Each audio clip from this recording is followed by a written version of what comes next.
Good morning, everyone. My name is Erik Huey. I'm the Senior Vice President of Government Affairs for the Entertainment Software Association. Thanks. Shout out for ESA. You know, it's funny. ESA, we're the trade association for the video game industry, in the software industry. And we're one of those odd trade associations where we actually do have a bond with the consumers and video game players.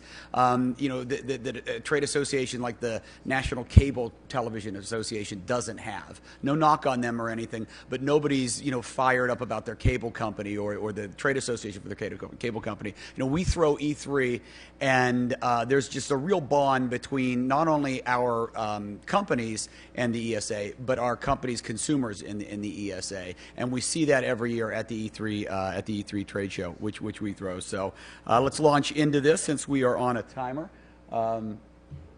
As I said, we are the trade association for the industry. If you think of what the MPAA is to the movie industry, or the RIAA is to the recording industry, that's the purpose that the ESA serves for the video game industry. We are the government affairs arm, we are the public affairs and communications arm, and we're also the legal arm of the industry. You know our member companies, they're household names like the console makers, Nintendo, Microsoft, and Sony, but also publishers like Ubisoft, Electronic Arts, Warner Brothers, Epic Games, a whole range of all the way down to Her Interactive and very, very small publishers. We have about 40 members, and we are located in Washington, D.C. Our members are spread throughout the country. People think of us primarily as a Silicon Valley industry, but the industry is in 38 different states, employing 120,000 different people at an average salary of $89,000 a year. So we are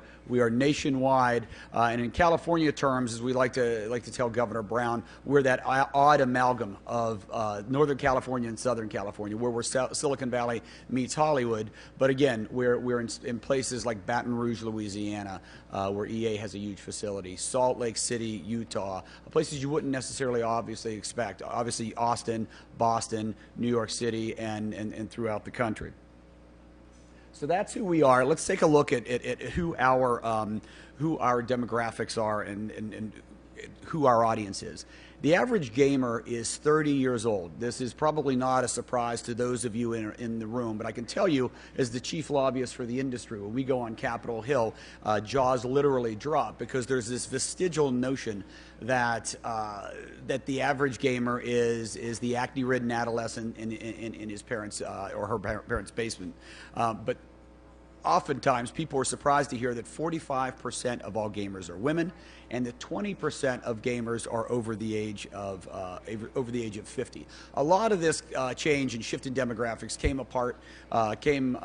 about stemming from the introduction of the Wii. The Wii console allowed gamers to sort of put down the control and use their body as a controller, and the barriers to entry were much lower for people, and that's why you see Wii Bowling is being used as the new shuffleboard or the new bingo in retirement homes across the country. We're really excited about this expanding demographic, but it also presents, while it presents opportunities, it also presents some challenges for the industry, which we'll talk to in a bit. We're seeing more connected play.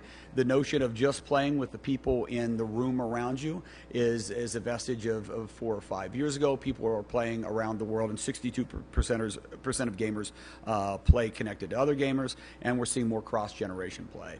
Parents playing with their kids, whether it's Rock Band or Just Dance or Dance Dance Revolution, but also grandparents playing with their children and grandchildren.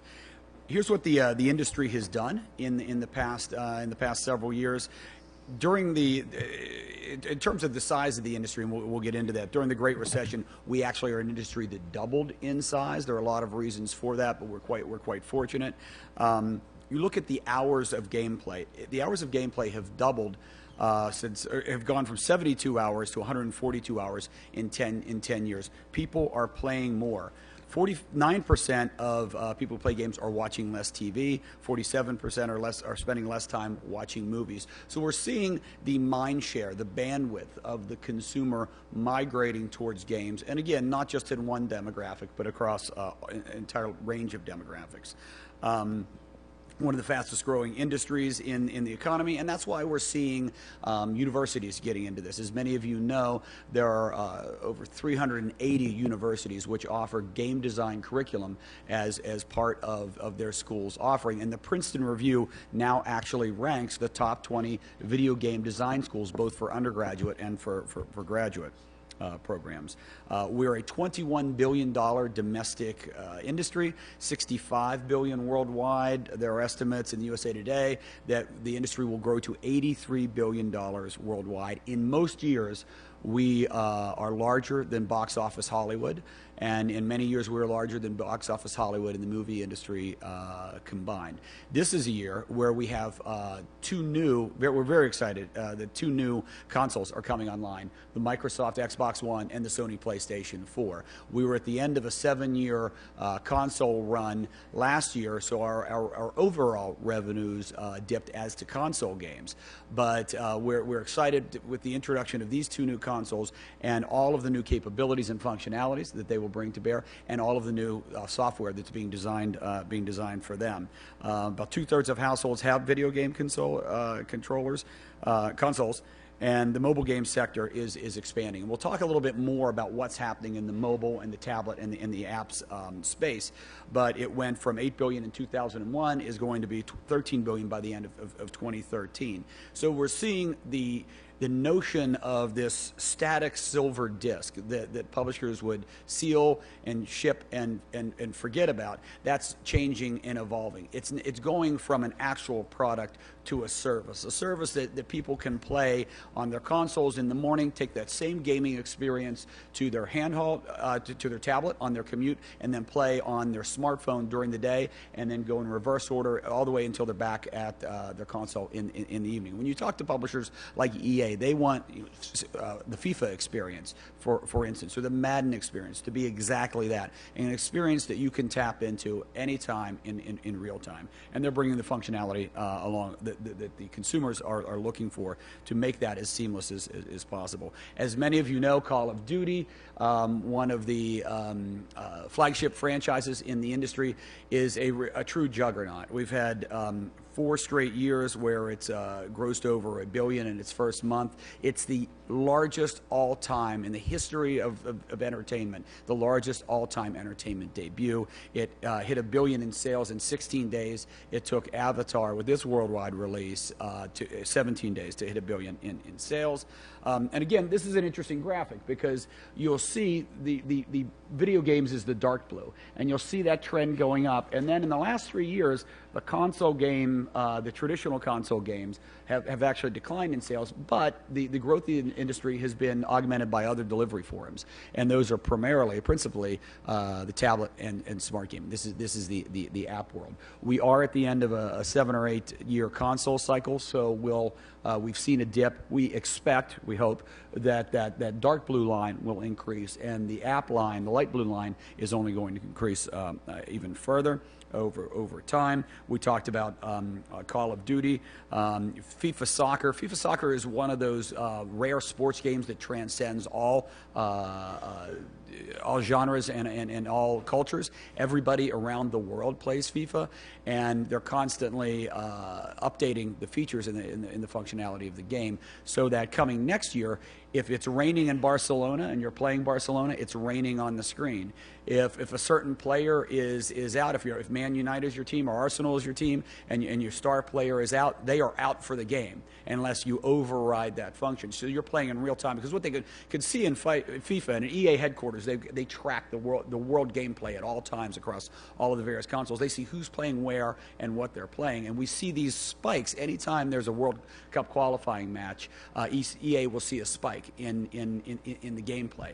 So there's this great positive feedback loop between consumers and the real world, and consumers and the company. We talked about digital titles. World of Warcraft continues in the MMO world to be a juggernaut. When we look at mobile app revenue, and what's happening in the mobile space is pretty exciting. Tablet users spend 67% of their time playing games. Mobile users spend 43% of their time on their mobile devices playing games. That's more than the total amount of time of any individual segment, including talking. 1 in 4 consumers spent money on virtual goods. We're seeing these emerging business models that we just didn't have in the market when it was just a silver disc space. So in the virtual market, people are able to download goods oftentimes in a free-to-play scenario. So our publishers are offering their games for free. 110 million people are playing free-to-play games more than they were a year ago. And we'll move on because I think we're running low on time. I want to save a couple of minutes for Q&A if we can. When you think about the app economy, game sales accounted for 80% of all app revenue in 2012. 76 out of the top 100 apps on the Apple App Store were games. And the overall app market will grow to $50 billion by 2015, and the mobile games market $18 billion. So as you can see, it's changing its dynamic. We'll talk a little bit about the future of the games. You're all familiar with the ESRB and their ratings category. Contrary to some of the stories you've heard recently in the news, only 9% of our titles are rated M. The ESRB rates about 1,200 games each year, and 9% of them are rated M. Over 90% are rated E or T. The ESRB is used by parents. Parents are aware of it and they use it. The FTC said it's the gold standard among ratings. And if you look at the FTC's mystery shopper audits that they do every 2 years, you'll see the trend lines.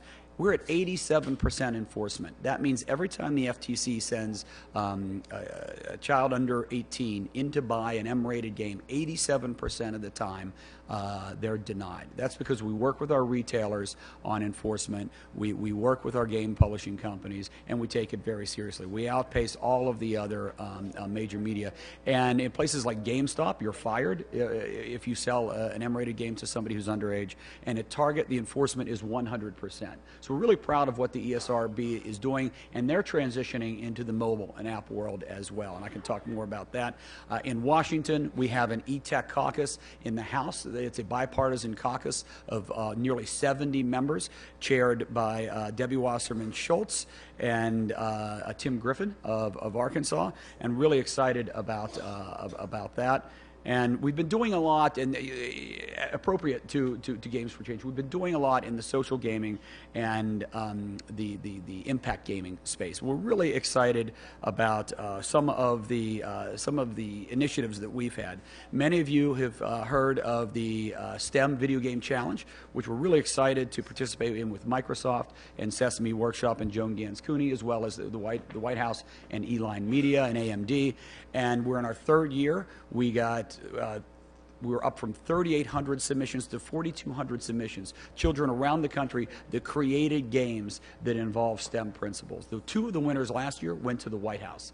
So we're really excited about bringing gaming not just into people's living rooms, but into the schools and into homework, and creating a generation of children who are not just gamers but are also makers that are making games. We work a lot with the Worldwide Workshop and Global Laurea, and on that front in West Virginia and elsewhere, to help children design video games, again, to teach them those 21st century digital economy skills that they'll need. We've done an Apps for Healthy Kids challenge with the White House. We've done a mental health challenge with Vice President Biden. And one of the things we're most excited about, and I can only talk about it briefly, is the Glass Lab, which is something that we launched jointly with Katie Salen and the Institute of Play, with a generous grant from the MacArthur Foundation and the Gates Foundation. And it's an actual design studio that's embedded within Electronic Arts.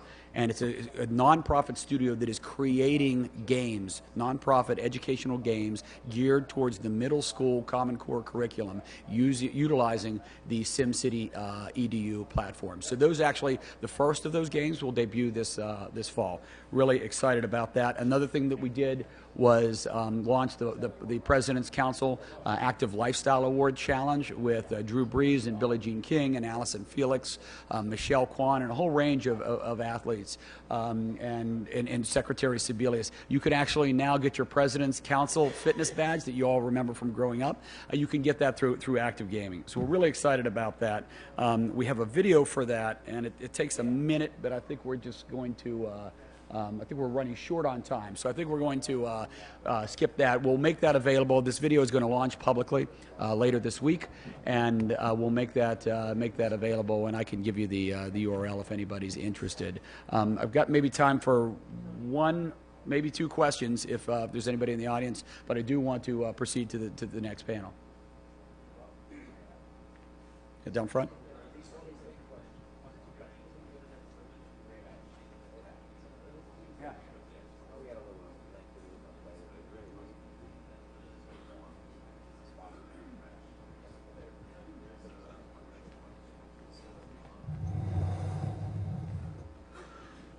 The question was about a speech that Seamus Blackley gave, the creator of the Xbox, who I know, and he predicted that the games market would crash. And I guess I would, Seamus is a friend, but I would refer him to the great Mark Twain quote about the rumors of our demise have been prematurely exaggerated. People have been talking about the death of the console. We've got 2 new consoles coming up. I don't think these companies would have invested the type of capex that they did in those companies had they expected there not to be a market there. We're seeing the games market in apps and mobile just skyrocketing and increasing exponentially. So we're bullish on it. We're and I think we are objective enough to look at it with clear eyes. So I don't see it happening anytime soon. One last question in the back, and then we'll introduce the panel. I'm sorry? Yeah, we can make this available online. I'll check with Michelle and Ossie, and we'll make it available online for everybody. Thank you very much. I wanted to give you a perspective on what we're doing in the for-profit side, and now to give you a perspective of what's happening with some nonprofit and foundation work in the social impact in gaming world. I want to introduce a dear friend, Michael Levine, the executive director of the Joan Gans Cooney Center. Michael is a visionary in this space who truly understands the intersection of games and social change in games in learning. Cooney has been doing some groundbreaking work for years in this space, and we're thrilled to have him moderating the next panel. So with that, I introduce Dr. Michael Levine.